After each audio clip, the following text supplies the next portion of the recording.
Polar en Lumière, c'est la 9e édition. Donc ça fait 9 ans qu'on essaie effectivement d'inviter tout type de personnes, j'ai envie de dire, puisqu'on a aussi bien des réalisateurs que des écrivains, que des conférenciers autour du genre polar. Cette année, on a une spécificité, c'est qu'on se consacre à une seule thématique, à la mafia.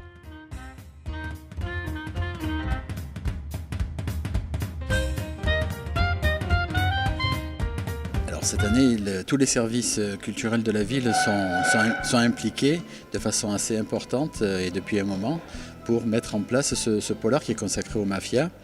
Et donc il y aura bien sûr les médiathèques, il y aura bien sûr le théâtre, la salle Obino, bien sûr le cinéma.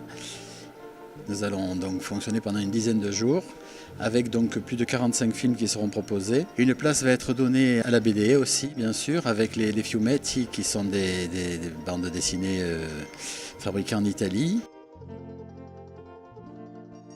Et puis donc cette année, on a pensé à traiter des mafias et c'est un sujet un peu inépuisable malheureusement parce que comme je disais tout à l'heure, les mafias, il y en a de tout genre et dans tout le monde. Et je crois qu'on a pas mal de sujets à évoquer avec elles. Moi je préfère au terme film policier ce qu'on appelle film noir, avec majuscule à film et au mot noir. Film noir, c'est un mot français qui est y compris repris par la critique américaine. Quand les films américains reviennent en France au début 1946, après la Deuxième Guerre mondiale, les films américains n'étaient pas sur le territoire national des cinémas français, puisqu'il y avait la guerre. Marcel Duhamel monte en même temps en littérature la série noire. Et les critiques français qui découvrent un tas de films américains, les films de Billy Wilder notamment, Assurance sur la mort ou quoi, vont faire des critiques, basées un des premiers, à caractériser le genre film policier par l'étymologie film noir. C'est beaucoup plus vaste.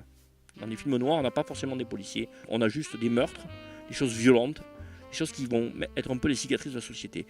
Tu parles de gens qui ont dérangé tout ça. Martin Scorsese, Coppola avec sa vision des mafieux, la saga des parrains, la famille Corleone, qui a donné une vision comme ça hyper romanesque, hein, ce code de l'honneur, tout pour la famille ou quoi, et qui s'en est beaucoup après un peu voulu hein, d'avoir poussé ce régime-là, parce que dans la tête de Coppola, c'était bien entendu faire un film saga et faire un très beau film. Et tu sais que la série des parrains sont des films, c'est des totems, c'est des sommets dans le cinéma américain. Mais c'était aussi une envie de montrer qu'à travers ces histoires, en contrebande, on pouvait faire passer des tas d'idées sur la société.